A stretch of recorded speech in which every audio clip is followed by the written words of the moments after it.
मणि जी ने पाती लिख कर दी, ब्राह्मण देवता ने भगवान को दी, भगवान ने उस पाती को सिर से लगाया, ब्राह्मण को दे दिया, पत्र तुम पढ़ो। ब्राह्मण के दूसरे का पत्र हम कैसे पढ़ सकते? भगवान के पत्र तो तुम्हें पढ़ना पड़ेगा। कारण ब्राह्मण पूछ रहा है कि आप क्यों नहीं पत्र पढ़ रहे, हमसे पत्र पढ़वा रहे हो आपका। आपने भागवत जी में सुना होगा, पत्र भगवान कृष्ण ने नहीं पढ़ा, जो पत्र रुक्मणी जी ने दिया था वो ब्राह्मण से पढ़वाया। तो ब्राह्मण ने पूछा ऐसा क्यों? भगवान कृष्ण ने दाऊ जी से कहा, दाऊ दादा, जिस समय पर ब्राह्मण मेरे राजभवन में आया उस समय मैं सिंहासन पर बैठा था, ब्राह्मण का अपमान हो गया, वो आया और मैं सिंहासन नहीं छोड़ पाया। ब्राह्मण का सम्मान तब होता है जब राजा भी सिंहासन से खड़ा हो जाए। आज अपमान हुआ है ब्राह्मण। तो इससे क्या होगा दाऊ दादा, अगर ब्राह्मण पत्र पढ़ेगा तो मेरे राज सिंहासन से बड़ा ब्राह्मण का सिंहासन हो जाएगा। इसलिए भगवान की कथा बाचने वाला ब्राह्मण जिस गादी पर बैठता है वो व्यास गादी कहलाती है, और व्यास गादी सारे सिंहासनों से बड़ी होती है। इसलिए भगवान ने पत्र पढ़वाया, पत्र तुम पढ़ो, ये पत्र तुम्हें पढ़ना चाहिए। ब्राह्मण ने पत्र पढ़ा, भगवान ने पत्र सुनते से ही कह दिया, रुक्मणी जी से जाकर कह दो तू श्रृंगार करके गोरा जी के मंदिर पहुंच जा, मैं तुझे लेने के लिए पहुंच जाऊंगा। बोला था कि नहीं बोला था? अरे बोलो तो सही, भागवत जी तो बहुत सुनी तुमने इंदौर में। शिव पुराण का तो हम नहीं कह सकते, पर भागवत का तो कह सकते हैं कि भगवान करें तू जगदम्बा के मंदिर पर श्रृंगार करके पहुंच जा, मैं तुझे लेने पहुंच जाऊंगा। भगवान ने केवल रुक्मणी जी से नहीं कहा था कि तुम जगदम्बा के मंदिर जाओ, मैं तुम्हें लेने पहुंच जाऊंगा। भगवान हर भक्त से एक बात कहते हैं, तुम मेरे दरवाजे तक पहुंच जा, फिर मैं तुझे लेने के लिए पहुंच जाऊंगा। तुझे आना पहले मेरे द्वार तक पड़ेगा, पहले मेरे दरवाजे पर आना पड़ेगा, तब जाकर तू मुझे प्राप्त कर सकता। अब कहीं की यूं बोल दे कि भगवान ने ऐसा बोला था क्या कि श्रृंगार करके ओटला पे खड़ी रहिए हो, नहीं मैं तेरे को लेने आ जाऊंगा। अब कई माताएं कहती है मंदिर जाके क्या करेंगे, कथा में भीड़ रे, हम जाके क्या करेंगे, तीरथ जाके क्या करेंगे। तो भगवान भी बोला ठीक है मत आ, जब तुम मरेगी तो मैं भी आके क्या करूंगा, क्या करना। तो रिश्तेदारी वाली बात है। तुम भगवान के दरवाजे जाओगे तो भगवान अरे बोलो जम के तुम्हारे यहाँ आएगा। तुम किसी के यहाँ जाओगे तो कोई तुम्हारे, पहले की माताएं कैसी होती है, पहले मौसी के घर शादी, अब शादी में अगर तुमने तुम्हारी बहू को भेज दिया तो तुम्हारी जो बहन है वो भी क्या करेगी अगली बार, अरे बोलो जम के। देखो कितनी समझदार इंदौर की माता है, तुरंत बोल दी कि उन्हें अपनी बहू को भेजा था तो हम भी अपनी बहू के भेज देंगे। अब बहन के घर शादी में बहन जाती है तो थोड़ा फैलारा उठाती है, थोड़ा काम करती है, सामान उठा लेती है, कपड़ा सोर लेती है, सामान उठा के रख देती है। पर बहन के घर शादी में अगर बहू जाएगी तो फैलारा उठाएगी? वो तो डेंटिंग पेंटिंग करके और कुर्सी पे आराम से बैठ जाएगी, सामान पड़ा पड़ा रहने दो, मौसी सास की आई। उसी तरह भगवान की कथा कहती है कि भगवान की कथा में आप जाओगे तो भगवान भी अंतिम समय में आपके दरवाजे पर आएगा।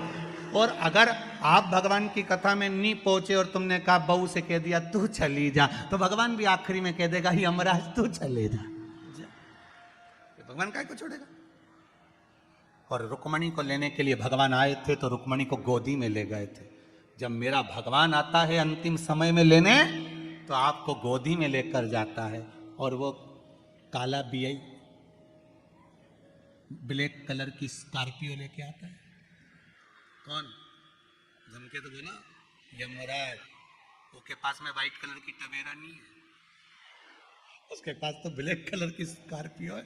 और ब्लैक कलर की स्कॉर्पियो लेके आए, ने पाड़ा पे बैठ के ना मुझ पे ताव देके आए, ना पाड़ा के पूछड़ी से बांध के दोस्ता दोस्ता ले जाए। फिर तो रोए रामेती भाई, रोए कमला भाई, रोए और हमारी दशा बिगाड़ दी। तो पूरा मोहल्ला का लोग बोले कथा में नहीं गई थी इसलिए हम दशा बिगड़ गई, अगर पहुंच गई होती तो व्हाइट कलर की टवेरा आती, मेरा महादेव लेकर आता, ब्लैक कलर की स्कॉर्पियो पे जा रहे। यमराज बनावे बंदी और काया हो गई गंदी, मेरे प्राण छूटे भोलेनाथ तो तुम नंदी लेकर। अंतिम समय परमात्मा आए उसको बुलाने के लिए प्रयास हमें करना पड़ेगा। आप बुलाओगे तो आएगा ना, उसको बुलाओ। अब सती मैया को लगा मुझे जाना चाहिए, सती मैया पहुंच गई और जैसे ही माता सती गई यज्ञशाला में पहुंची, देखा ठाट बाट सब, पर सती मैया का कोई सम्मान नहीं हुआ, आदर नहीं हुआ, क्रोध आ गया।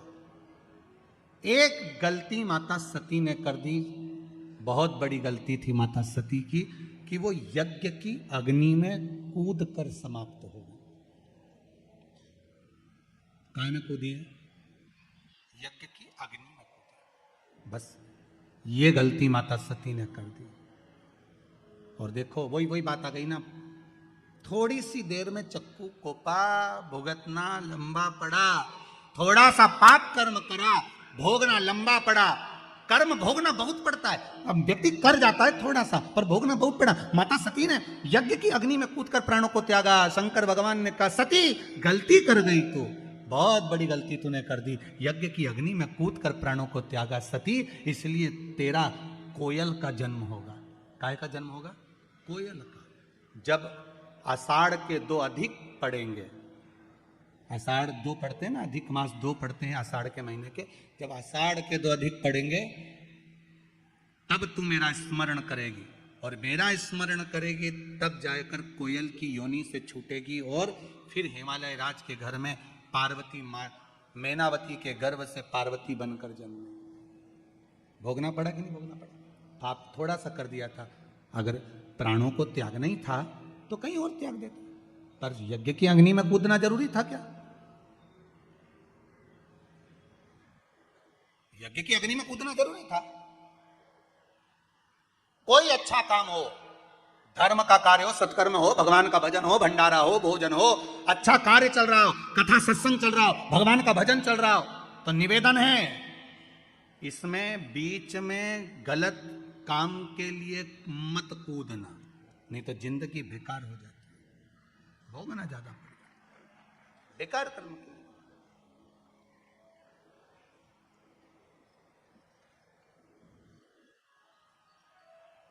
बाबा से बस एक निवेदन, हमारे कर्म में सुधार।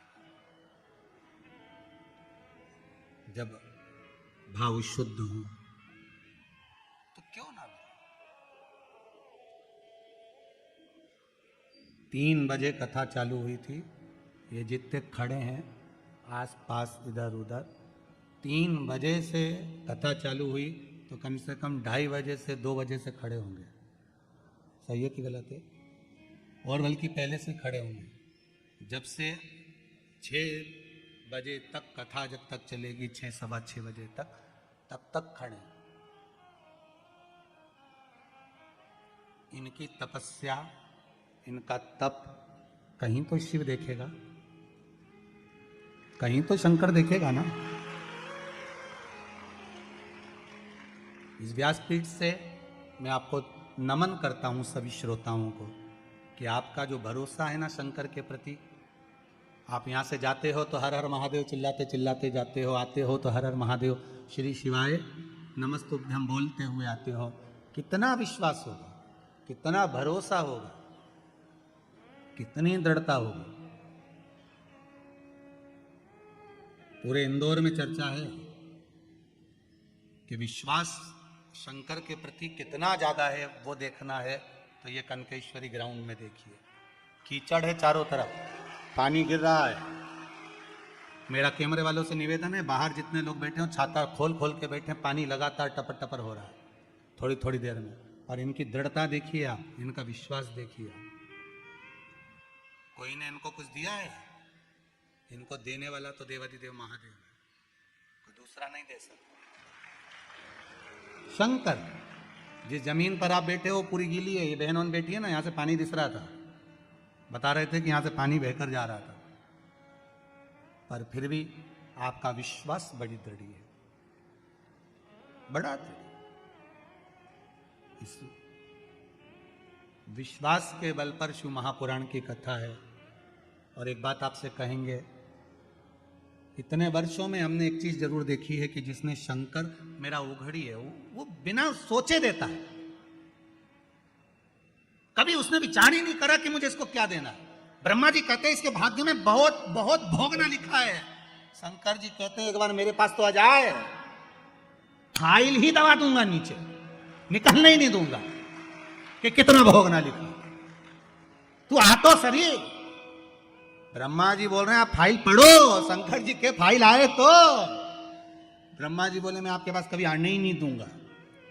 कई लोग ऐसे हैं सारी दुनिया में माथा टेकते हैं, सबके सामने जाके रोते हैं, सबके सामने हाथ फैला लेते हैं, पर शंकर पर भरोसा नहीं कर पाते। शिव जी कहते हैं एक बार मेरे पास आ जा, कितनी भी बेकार फाइल हो सामने आने ही दूंगा, नीचे ऐसे अलमारी में पटकूंगा कि आएगी नहीं।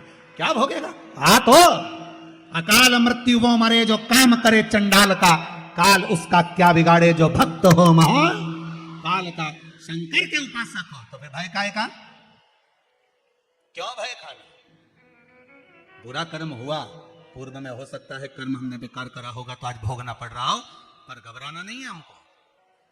क्या करेगा ये?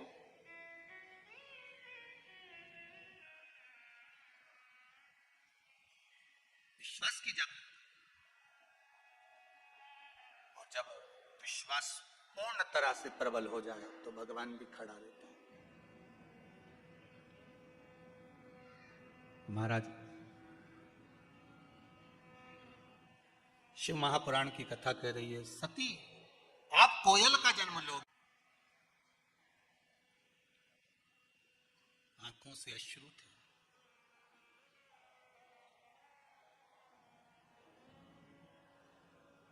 नैनों से जल बह रहा था।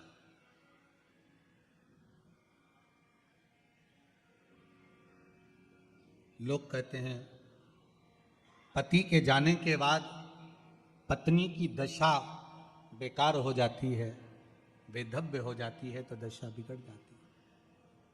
पर शिव महापुराण की कथा कहती है सती के जाने के बाद शिव भी मौन हो जाते हैं, शंकर भी मौन है। पति पत्नी का संबंध जो है केवल एक साधारण सा संबंध नहीं है महाराज, केवल एक साधारण सा संबंध नहीं है। बहुत वो अपने माता पिता को छोड़कर, परिवार छोड़कर आपके लिए आपके घर पर आई, उसका भी आदर पूर्ण होना चाहिए। एक व्हाट्सएप पे एक मैसेज पड़ा था, कोई ने लिखकर डाला होगा, तो उसमें लिखा हुआ था कि अपनी पत्नी का सम्मान करो, जो एक जोड़ कपड़ा पसंद करने में पूरी दुकान उठा पटक कर देती है, उसने तुम्हें पसंद करा है। समझो जरा, एक जोड़ कपड़ा पसंद करने में जो पूरी दुकान को ऊंचा नीचा कर देती है, उसने तुम्हें पसंद करा। यही उसका सम्मान होना चाहिए कि देखो तुम जैसे के भी पसंद कर लिया, नहीं तो ये भेरू कौन, जरा विचार कर। सती चली गई मां, शिव नेत्र से जल, खूब क्रोध आया, केश तोड़कर रुद्रगण उत्पन्न करा, यज्ञशाला विध्वंस हो गई, अग्नि में दक्ष प्रजापति का सिर गिर गया। बाद में देवताओं ने स्तुति करी तो बकरे का मुख भी लगा दिया, यज्ञ पूरा करवाया। उधर पितरों की 3 बेटियां थीं, मैना, धन्या और कला, जो पितृलोक में निवास कर रही हैं। सारे देवताओं के लोक से भी ज्यादा सुंदर होता है पितृलोक, जहां पर पितृ रहते हैं, बहुत सुंदर लोक है। पितृलोक क्यों सुंदर होता है? पितृलोक सबसे ज्यादा अच्छा क्यों माना गया है? पितृलोक की सुंदरता क्यों मानी गई है? उसका कारण होता है, जितनी समय भगवान विष्णु बैकुंठ में नहीं रहते, ज्यादा से ज्यादा समय भगवान विष्णु पितृलोक में रहते हैं, ज्यादा से ज्यादा समय पितृलोक। पूछा क्यों? परिवार का, कुटुंब का, गोत्र का व्यक्ति जब कोई अच्छा काम करता है, जितनी देर तक वो अच्छा काम करता है उतनी देर तक भगवान विष्णु को उसके पितृलोक में, उसके पितरों के पास बैठकर कंधे पर हाथ रखकर बैठना पड़ता है। जरा विचार करिए, आप 3 घंटे अगर शिव महापुराण की कथा सुन रहे हो तो आपके पूर्वज जो पितृलोक में होंगे भगवान विष्णु के कंधे पर हाथ रखकर बैठे होंगे कि तेरे परिवार के, तेरे कुटुंब के, तेरे क्षेत्र के कुछ अच्छा काम कर रहे हैं। पितृलोक में भगवान नारायण उनके कंधे पर हाथ रखकर बैठते हैं कि तेरे कुल का व्यक्ति कोई अच्छा काम कर रहा है। और जब वही कुल का व्यक्ति बेकार काम करता है ना, कोई कथा सुनने आया और तुम उसकी चप्पल चुरा के ले गए, तो पितृलोक में भगवान विष्णु नहीं जाते, फिर यमराज जाता है। और यमराज जाकर उसके दूतों को ले जाकर उन पितरों से कहता है, देख ले तेरे छोरा छोरी चप्पल चुरा रहे, चोटे के बाप देख ले। ऐसा कोसते हैं। तो तुमसे निवेदन है, चप्पल चुरा के उनको मत खुशवाना रे, तुमसे निवेदन।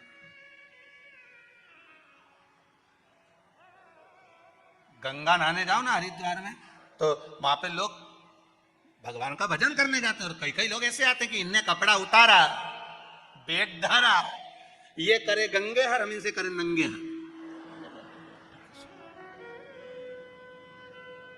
ऊपर से देवता हुन भी सोच रहे, बताओ बेचारा अपने पूर्वजों को तारने के लिए आया था, उसने तो अपने पूर्वज तार दिए और इन्होंने सामान चुराकर इनके पूर्वजों को धिक्कार दिया। ऐसा गलत काम कभी मत करना हो, कभी जिंदगी में मत करो। होता है कई बार। एक बार एक जगह कथा करने गया, एक माता जी की चप्पल कोई चुरा के ले गया। माता जी बड़ी रोती रोती आई और बहुत गुस्से में आके बोली, गुरुजी बताओ हमारी तो कोई चप्पल ले गया। तो हमने कहा अच्छा है, तुम्हारा काल था, कोई उठा के ले गया, टेंशन खत्म। फिर तुमने क्या करा, हम दूसरे की ले गए। हमने कहा बहुत अच्छी बात है, जाओ तुम जाओ। होता है कई कई कई बार लोगों की दशा। एक व्यक्ति मंदिर गया, मंदिर में जाके भगवान के मंदिर में चप्पल उतार के जो अंदर गया दर्शन करने, चप्पल गायब हो गई, चप्पल गायब हो गई। तो गुस्से में आ गया, अपने दोस्त से बोलता है, बताओ इतना वीआईपी मंदिर है और चप्पल चली गई हमारी, अब क्या करें। मंदिर वीआईपी हो कितना भी हो, पर चप्पल से कोई मंदिर का क्या ठेका। तो रुक, मैं अब भी आता हूं। कहां जा रहा है, जरा भगवान से जाकर झगड़ा करके आता हूं कि तुम्हारे मंदिर से हमारी चप्पल गई। वो अंदर गया, जैसे ही अंदर गया वापिस बाहर आ गया। दोस्त ने पूछा कुछ बोला क्यों नहीं, तो कि भगवान की तो कोई खुद ले गया, वो तो नंगे पैर खड़े थे। मंदिर में जो मूर्ति होती है वो सी चप्पल पहनी हुई होती है। भगवान मूर्ति के रूप में प्रेरणा देते कि हमारे मंदिर में आओ तो चप्पल पहन के मैं, हमारी तो खुद नहीं है। तुम अपने घर घर छोड़ के आओ, टेंशन लेके आओ काहे को हमारे पास में। हम तो टेंशन मुक्त करते, चिंता मुक्त। चिंतन करो शिव का, भजन करो भगवान। मैना धन्या कला पितृलोक में रह रही थी। सनकादि ऋषियों का आगमन था। सनत कुमार बैठकर तप कर रहे थे, साधना कर रहे थे। तीनों की तीनों निकल कर जा रही थी। इनके लहंगे में कुछ झामर झुमके लगे हुए थे, कुछ रतन लगे हुए थे। वो रतन लगे हुए जब निकल कर जा रहे थे, वो रतन लगा हुआ जो लहंगा था वो सनत कुमार की जंघा से लग गया। जंघा से लगा, खरोच पड़ गई। खरोच पड़ी, इतने में सनत कुमार को क्रोध आ गया। मैना धन्या कला, तुम तीनों संतों का अपमान करी हो, हम तुम्हें श्राप देते हैं कि तुम पितृलोक छोड़कर मृत्युलोक में जाओ। तुम्हें पितृलोक छोड़कर मृत्युलोक में जाना पड़ेगा। तीनों रोने लगी, हमें मृत्युलोक में मत भेजिए, क्योंकि पितृलोक से सुंदर जगह नहीं जहां भगवान विष्णु दिन रात रहते हैं। क्यों भेज रहे? जो व्यक्ति जहां रहता है ना, उसको वही सुंदर लगता है। जो जहां रह रहा है। कई लोग कहते हैं गुरुजी हमने पितरों के मोक्ष के लिए गया जी का पिंड कर दिया, ब्रह्म कपाली कर दी, ब्राह्मण का भोजन करा दिया, भागवत करा दी, उसके बाद भी पंडित जी को पत्रिका दिखाओ तो वो एक ही बात बोलते हैं। क्या बोलते हैं? पितृ दोष है। अब इतना करा, ब्राह्मण का भोजन कराया, तर्पण करा, तिलांजलि करा, सारा काम करा, फिर पितृदोष क्यों रह गया? हमने गया जी का पिंड करा, फिर पितृदोष रह गया। हमने पितरों की शांति कर दी। तो पहले यह बताओ, पितरों की शांति कभी होती है? पहले उसका अनुभव करिएगा। आप अपने ऊपर लेकर चलना। आप यहां से जाओ 7 स्टार 5 स्टार होटल में, खूब प्रेम से इंदौर से बाहर जाकर तुम्हें जहां जाना वहां जाके रहो, खूब अच्छे से रहो, एक से बढ़कर एक होटल में रहो, कितना ही अच्छा वीआईपी से वीआईपी खाना खाओ, वीआईपी से वीआईपी कपड़े पहनो। 1 महीना, 2 महीना, 1.5 महीना, 15 दिन, 20 दिन तुम कितने भी अच्छे से रह लो, पर 20 दिन 22 दिन के बाद तुम्हें अपने घर की याद आएगी कि नहीं आएगी? जम के तो बोलो, आएगी ना। भले तुम्हारे घर में एसी नहीं लगा, डनलप का गद्दा नहीं लगा, भले तुम्हारे घर में वीआईपी भोजन नहीं है, डनलप का गद्दा नहीं है, एसी का रूम नहीं है, पर घर की याद आएगी। भले कुछ भी हो, भले टूटा फूटा मकान हो, पर मेरे को तो मन नहीं लग रहा, मैं तो घर जाऊंगा। थोड़ा मन लगे मेरा, घर जाऊंगा मैं। थोड़ा मन लगे मेरा, मैं घर जाऊंगा। अब मन में तो उनके घर जाने के लिए लगा। आप कितना भी वीआईपी में रह लो, पर आखिरी में घर जाने की याद आती है। कितना भी पिंडदान कर लो, गया जी में जाके पिंड दे दो, ब्रह्म कपाली कर लो, तर्पण कर लो, पितरों को ले जाके गया जी में छोड़ दो, फिर भी पितर कहते हमें तो हमारे घर की याद आती है। इसलिए 16 श्राद्ध में वो तुम्हारे घर आ ही जाते हैं। 16 श्राद्ध में आए और वो इंतजार करते हैं कि तुम हमको क्या क्या खिला रहे, इंतजार करते हैं कि क्या दे रहे हैं। पितरों के देवता आर्यमा जब कौए पर बैठ कर आते हैं ना, अपने अपने घर के पितरों को छोड़ते हैं।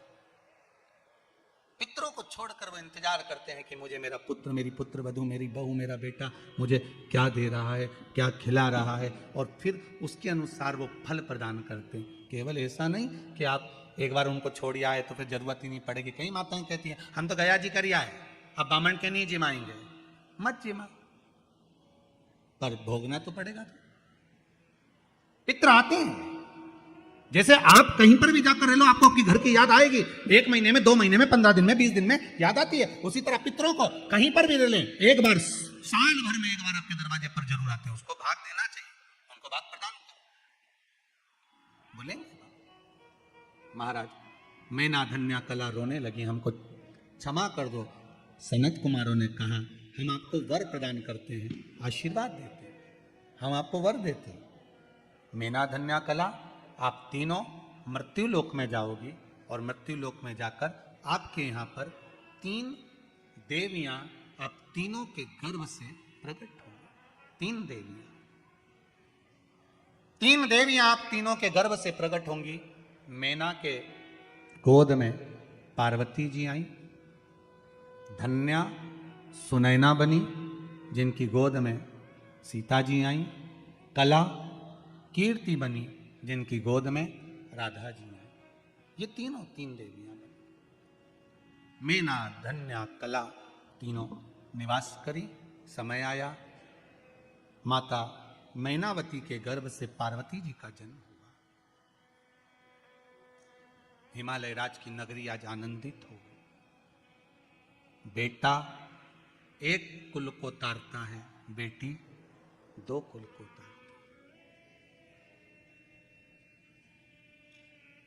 एक बार बेटा अपने माँ बाप को दुखी देख सकता है, पर बेटी कभी अपने माता पिता को दुखी नहीं देख सकती। वो बेटी हो नहीं देख सकती।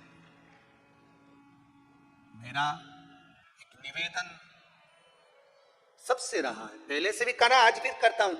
मां अहिल्या शिव महापुराण की कथा चल रही है, इसमें एक निवेदन करूंगा। आप अपनी बेटी को खूब पढ़ाओ, अच्छे से अच्छे कॉलेज में पढ़ने भेजो, अच्छे से अच्छे स्कूल में पढ़ने भेजो। और मेरा बेटियों से निवेदन है, तुम्हारे पिता तुम्हारे लिए अपनी जान निकाल के रख देते हैं, वो कभी मना नहीं करते कि तू कैसे कपड़े पहन रही है। उसको विश्वास है कि मेरी बेटी पढ़ रही है, मेरी बेटी को मैंने कॉलेज भेजा है, मेरी बेटी को मैंने स्कूल भेजा है। एक बाप अपने बेटे की पढ़ाई पर जितना ध्यान नहीं देता, उतनी अपनी बेटी की पढ़ाई पर ध्यान देता है। 94 तरह के नरक होते हैं, उसमें एक नरक होता है, गरुड़ पुराण में लिखा है, जो कन्यादान से मुक्त होता है।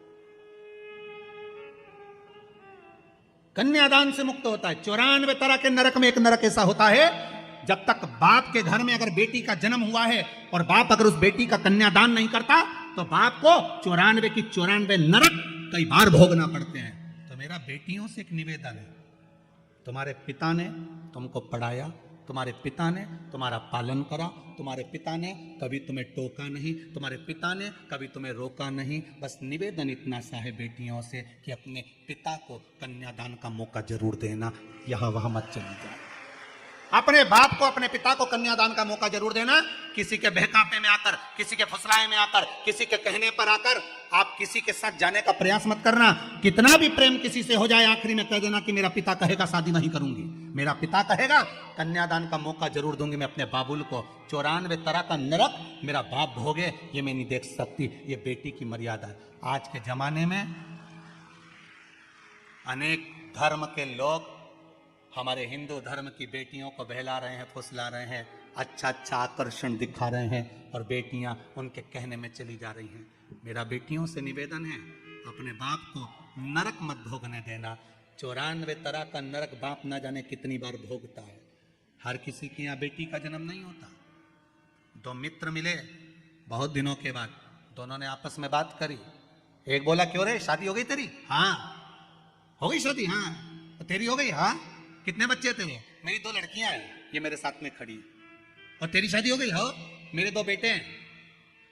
2 बेटे? अरे वाह, अच्छा हुआ भगवान ने मुझे लड़की नहीं दी, अच्छा हुआ मुझे भगवान ने बेटी नहीं दी।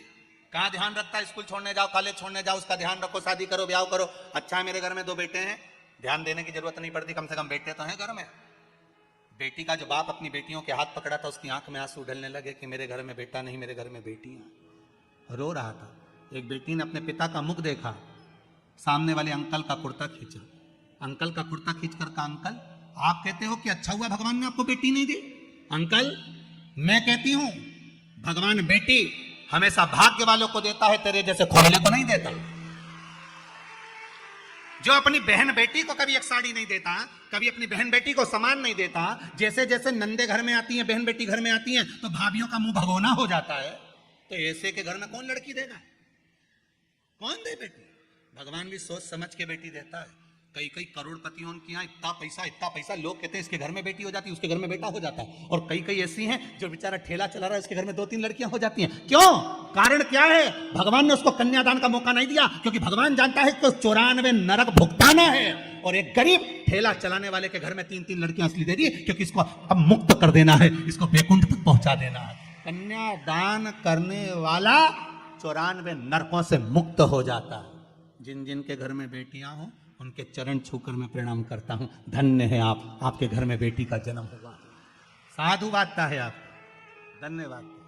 बेटी जन्मी, हिमालय राज आज प्रसन्न है जिनके घर में बेटी का जन्म हुआ है। बड़े खुश होना बेटी के जन्म पर, बड़े आनंद में रहना। मेरे घर में बेटी हुई है, उसके बराबर कोई सुख नहीं। और बेटियों से निवेदन है, कन्यादान का मौका जरूर देना। बेलाने फुसलाने में मत आ जाना। कह देना साहब मेरा पिता है, उससे कन्यादान करवाऊंगी मैं। कन्यादान हो मेरे पिता। अब देवऋषि नारद आ गए, उन्होंने थोड़ा सा भाग्य का वर्णन कर दिया। बड़ा सुंदर वर्णन किया। इनको जो पति मिलेगा नग्न वेशधारी, भस्म जमाने वाला, जटाजूट बांधने वाला। मैनावती के गर्भ में गोदी में जो कन्या है उसको देखकर मैनावती रोने लगी, ऐसी बेटी क्यों दूंगी मैं ऐसी जगह पर? जो भाग्य में लिखा है उसे कोई टाल सका है? तुम कितना बदलोगे, कितना बदलोगे? आप पढ़ा सकते हो, लिखा सकते हो, आप डॉक्टर बना सकते हो, आप कलेक्टर बना सकते हो, आप एसपी डीएसपी बना सकते हो, आप सब कुछ बना सकते हो अपने बच्चों को, पर उनका भाग्य नहीं बना सकते। भाग्य तो भगवान लिखकर भेजता है, भाग्य वो लिखता है।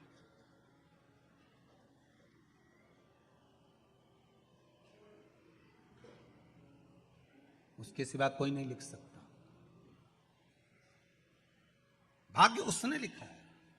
आप बनाओ, डॉक्टर बनाओ, कलेक्टर बनाओ, एसपी बनाओ, डीएसपी बनाओ, सीए बनाओ, इंजीनियर बनाओ, पढ़ाओ, खूब पढ़ाओ, खूब पढ़ाओ, पर भाग्य नहीं बना सकते। भाग्य तो उसने बनाया। कितना बनाया, कैसा बनाया, सुख लिखा कि दुख लिखा, ये उसके हाथ में।